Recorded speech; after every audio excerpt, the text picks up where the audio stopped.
December 10th, 2008. A penthouse apartment in Manhattan. A 70-year-old man sits down with his two sons. He's their father, their boss, and for most of Wall Street, a legend. And he tells them something that will destroy their family forever. It's all just one big lie.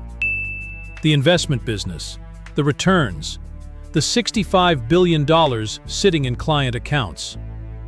None of it was real. None of it had ever been real. His sons walked out of that apartment, called a lawyer, and the lawyer called the FBI. The next morning, Bernie Madoff was arrested for the largest Ponzi scheme in human history. But here's the part that still keeps me up at night. This wasn't hidden in some offshore island. This happened in the middle of Manhattan.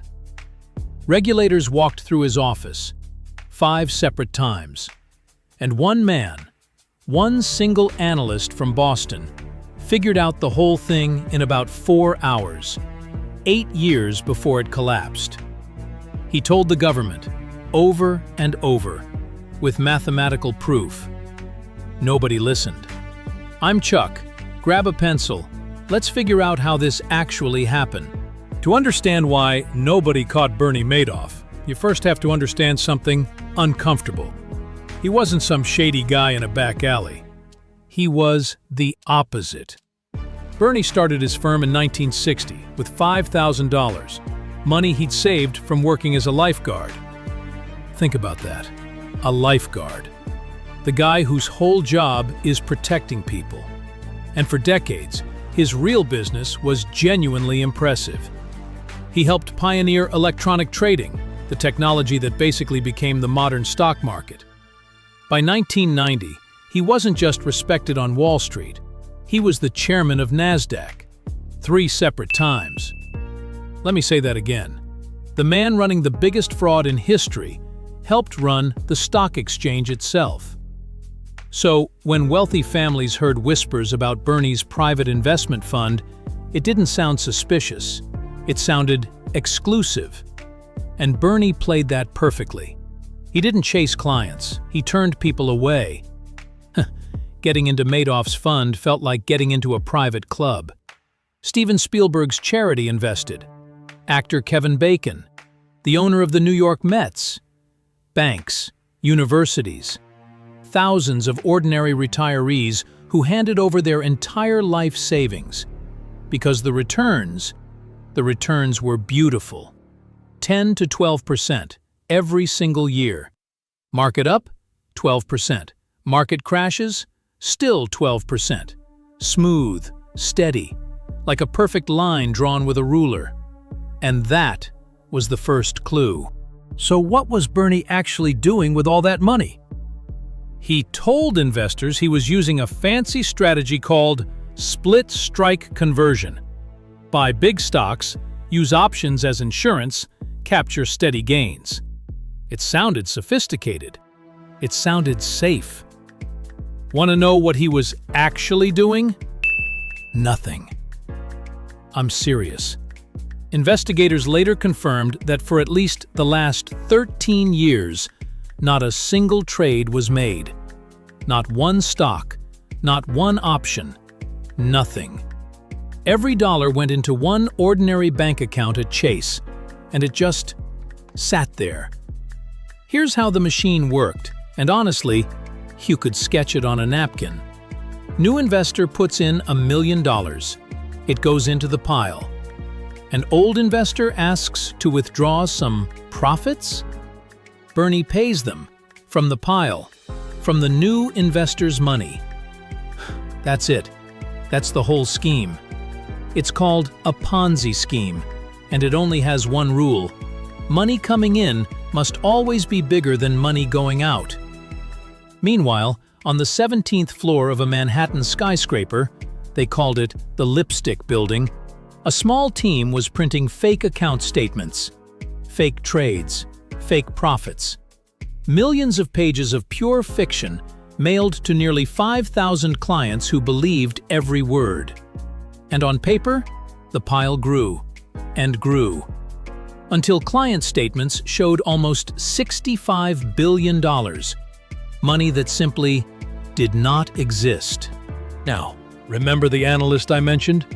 Here's where this story gets genuinely unbelievable. Boston.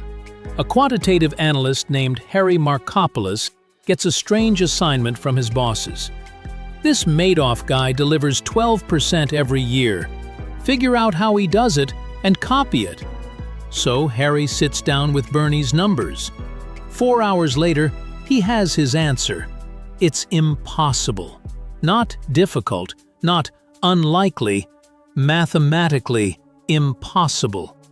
Two things jumped off the page. First, the strategy Bernie claimed to use required trading more options than existed. The entire market didn't contain enough contracts for what Madoff said he was doing. That's like claiming you bought more tickets than the stadium has seats. Second, the returns were too smooth. Over 14 years, Bernie reported only 7 losing months. 7. Markopolos later compared it to a baseball player batting .966 for a whole season, and nobody suspecting a thing. So, in May 2000, Harry did what you're supposed to do.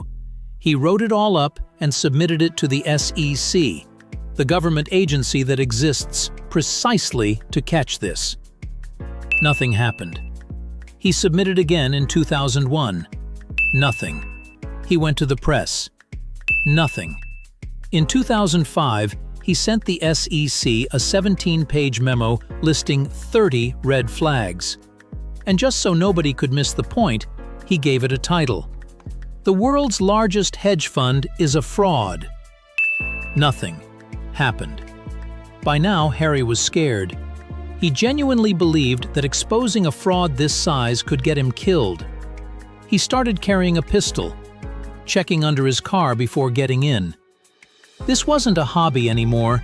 The man was risking his life to report a crime, to people who wouldn't pick up the phone. And the SEC? They actually did examine Madoff's operation, multiple times over the years, but every time they made the same mistake. They asked Bernie questions and believed his answers.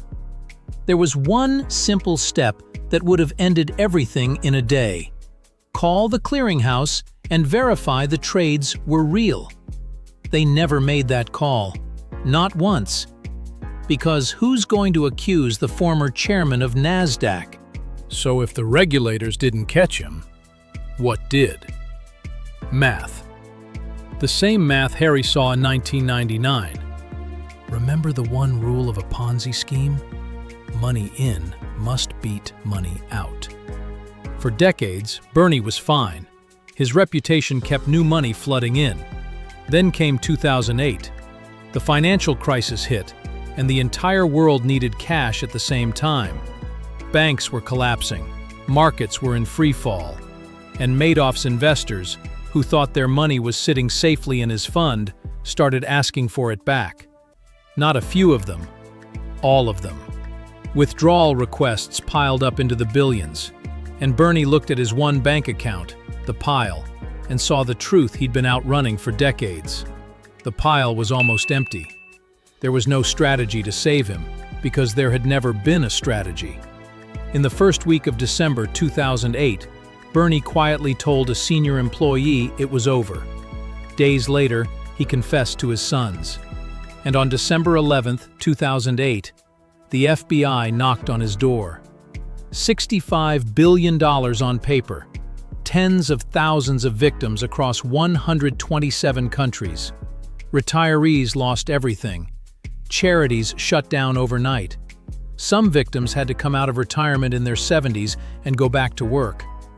Bernie pleaded guilty to 11 federal crimes. The judge called it extraordinary evil and gave him the maximum, 150 years. He died in prison in 2021. And the family he confessed to? 2 years after the arrest, on its exact anniversary, his son Mark took his own life. Bernie didn't just burn his clients' money, he burned everything. So what do we actually do with this story? Here's what gets me. Everyone missed it. the banks, the regulators, thousands of smart, wealthy investors. But they didn't miss it because it was hidden well. They missed it because it felt safe. The NASDAQ chairman, the exclusive club, the steady 12%. Every signal said, trust. And one guy with a pencil in 4 hours ignored all of that and just checked the math. So here's the lesson, and I want you to keep it forever. Returns that are too smooth are scarier than returns that are too high. Real investing is messy. Real portfolios have bad months. If someone shows you a perfect line going up, with no explanation you can actually verify, that line isn't skill, it's fiction. Ask the boring questions. Where is the money held? Who checks the trades? Can anyone independent confirm this is real?